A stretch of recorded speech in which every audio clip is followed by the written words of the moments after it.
So this is the bit where we come to your tools. When you're first starting, you've spent some money on a lathe and probably other various bits and pieces, like a grinder, which again we're going to cover later on. But there's a minimum amount of tools you're going to get away with, and you can argue with me on this one. But I think if you have a 3/8 bowl gouge,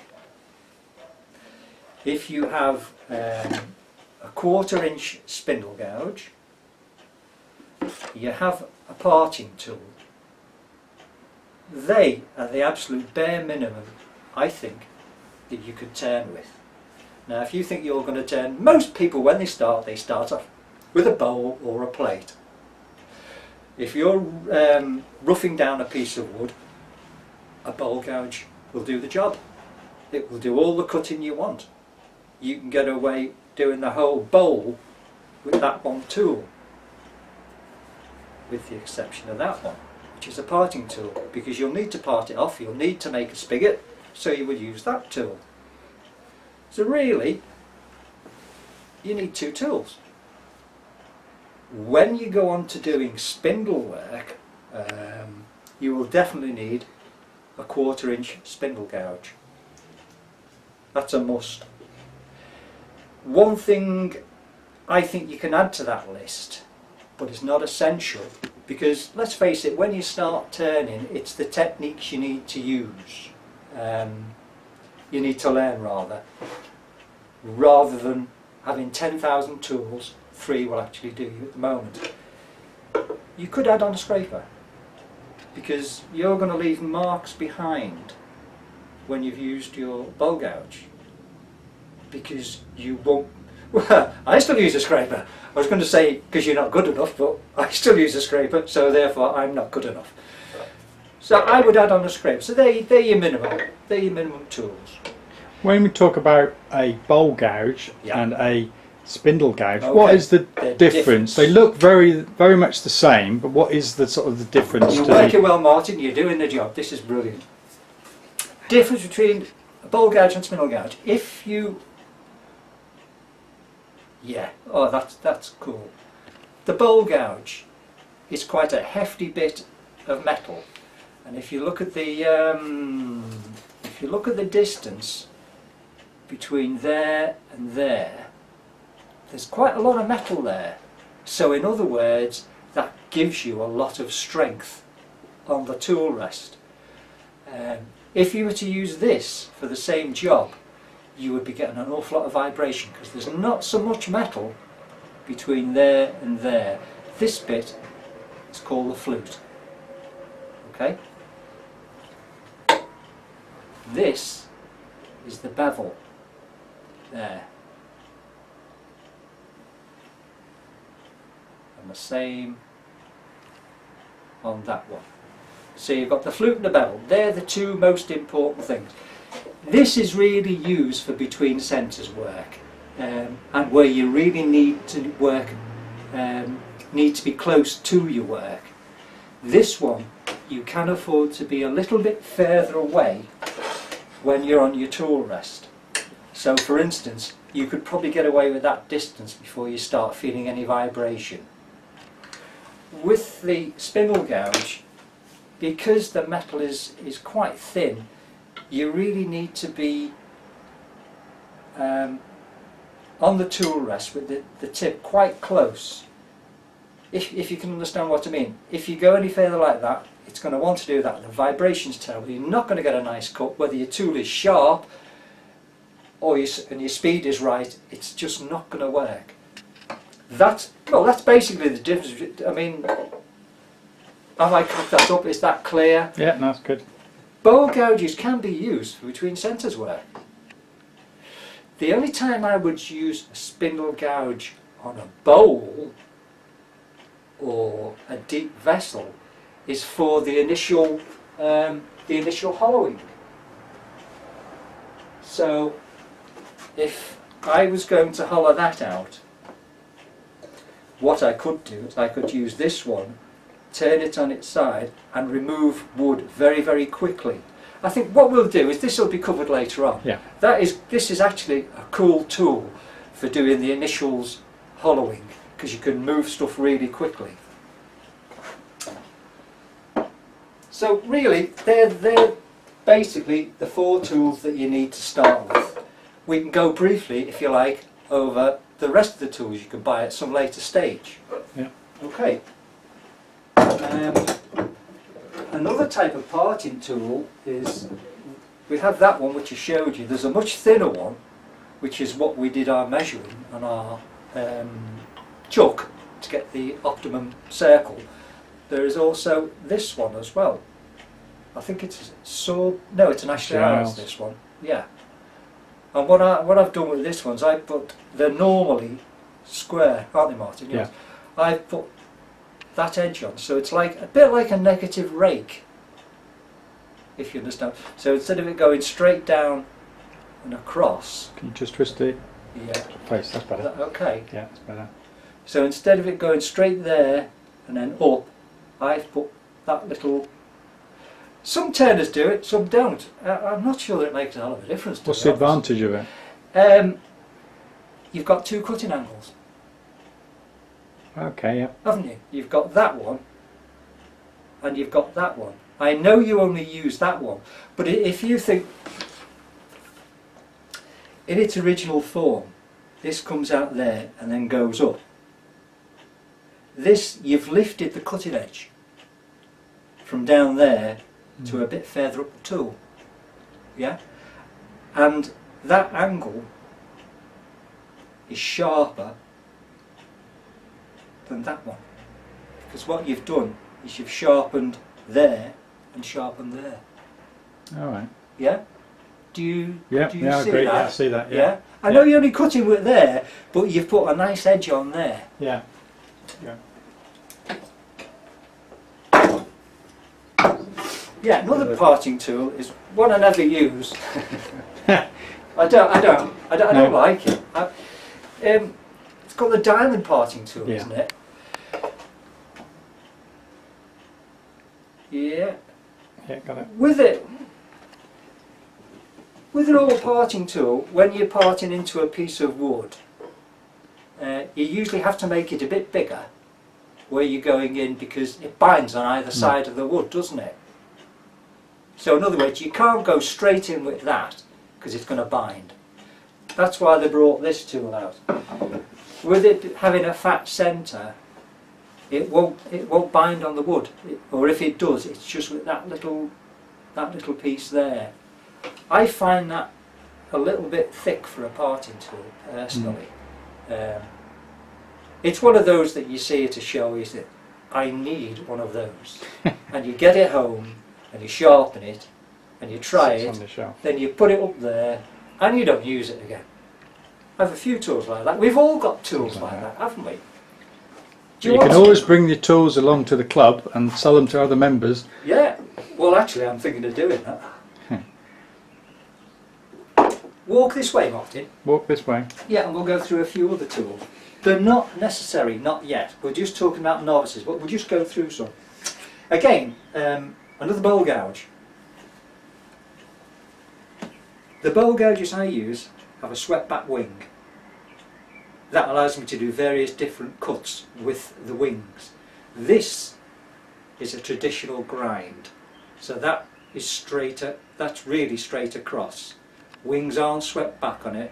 This has its place in wood turning, particularly down the side wall of a bowl and across the bottom. So it's got its place. I don't use it very often because I love the swept back angle. Are you still with me? Yeah. Where are you gone? Oh, there, Hug a tree. There it is. There I am. Yeah, I'm there. Now we're going to go forward now, Martin, on 3. Okay.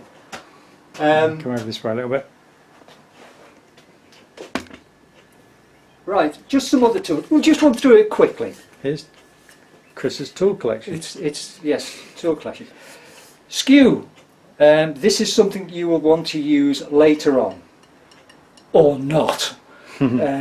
it's something I don't use. Really, John should be here. John is the expert at the skew. I'm not. I find that everything I do that requires the work of a skew, I can do with a spindle gouge. A swept back spindle gouge. I'll just show you one. That one.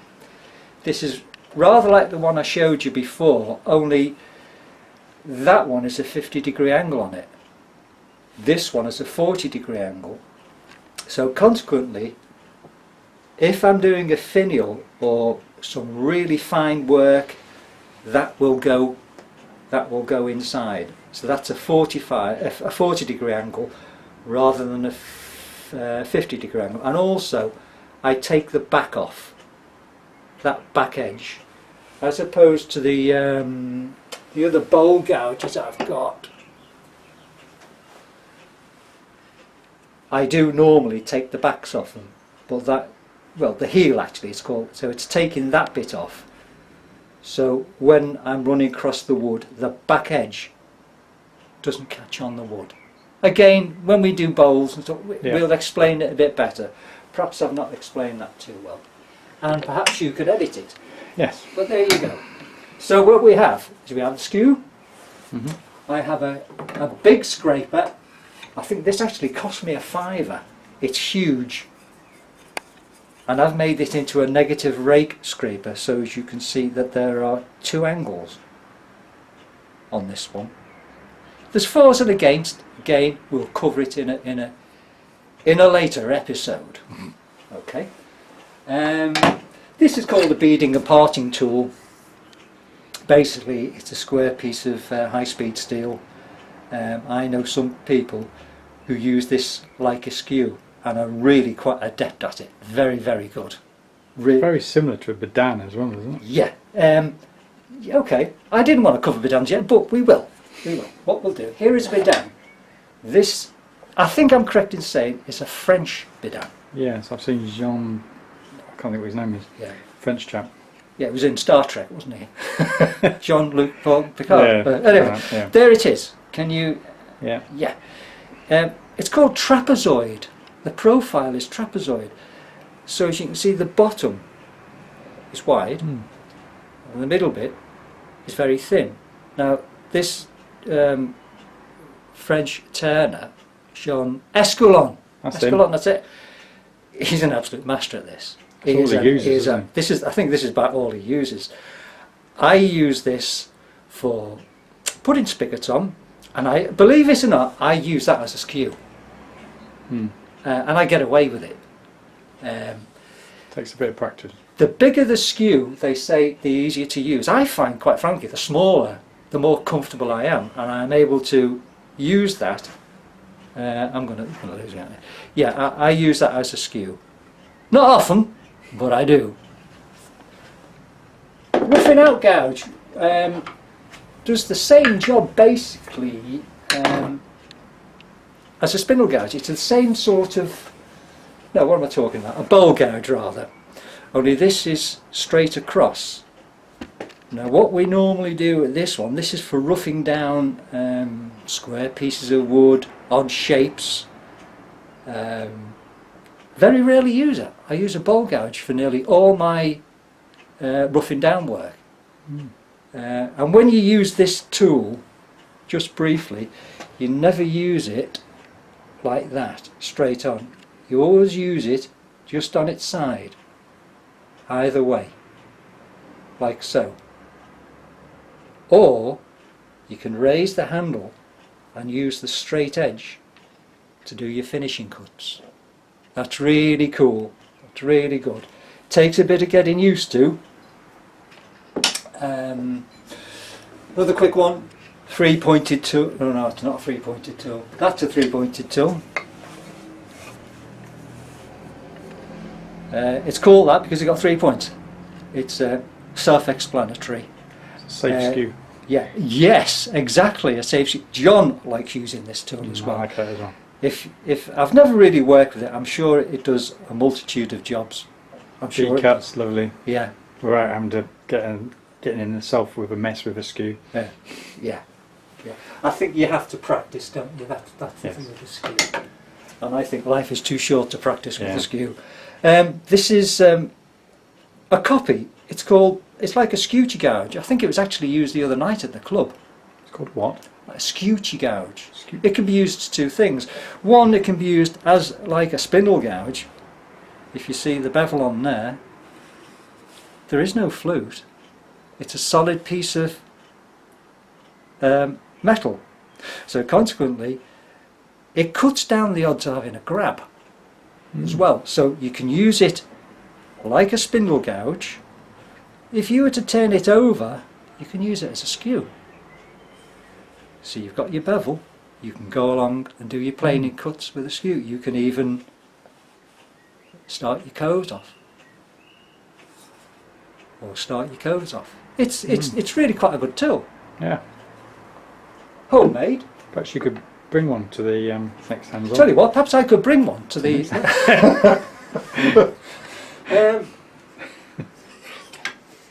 Quarter-inch bowl gouge. Lovely little tool. If I ever have trouble with a large bowl gouge, getting a finish, especially near the end of what it is you're turning, I often turn to this one because the metal is thinner, being a smaller gouge, and I often find I can get a better cut off it. It could be just a personal thing, could be psychological. This is a scraper I made out of a round nose scraper.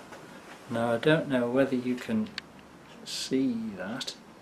It's beveled that way and it has a point on it. This is great for getting up near your headstock, near where your spigot is, and doing a cut that way. Again, we're going to cover this later on. Homemade tool, love it, it's great.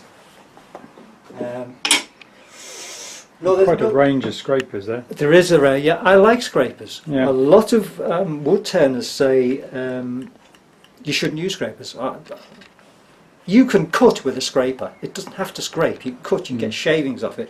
This is a scraper for doing undercuts under your bowl. It'll go round and underneath your shoulder. Okay, very simple. There's a homemade one. I cut all that out so that I can go a little bit deeper under a shoulder. Yeah. Do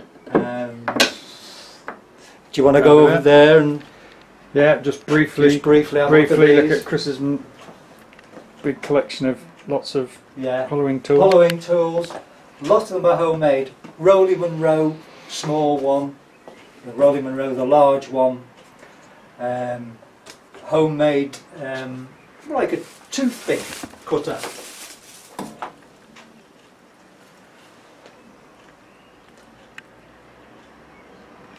Okay, so if you can see the shape of it.